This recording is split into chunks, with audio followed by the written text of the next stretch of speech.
ওদের bank of ইংল্যান্ডের liquidity আসছে বাংলাদেশের টাকা দিয়ে, ইতিহাসটা ওরা জানে। তখন তো আমরা ভুলে ভালা ছিলাম, অত বুঝি না, ধোক্কা দিছে। তখন সিরাজউদ্দৌলা থেকে দেশ নিয়ে গেছে ওরা হলো 3000, আর ওনার তো মির্জাফর গাদ্দার, বিশ্বাসঘাতক, ওর কারণে উনি হেরে গেছে।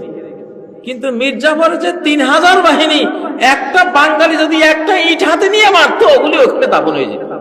কিন্তু তখন জনগণ আর সরকার বিচ্ছিন্ন ছিল, এই জন্য হয়েছে। কিন্তু এখন কি বিচ্ছিন্ন?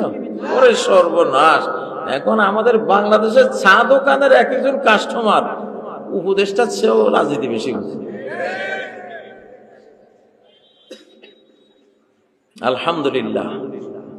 ও ভাইয়েরা, তাহলে ইনশাআল্লাহ অখণ্ড ভারত নয়, বরং খণ্ডিত ভারত দলিলে প্রমাণে আমরা পাই। এটা হবে, এটা হবে, বাংলা হবে ইনশাআল্লাহ, ইনশাআল্লাহ।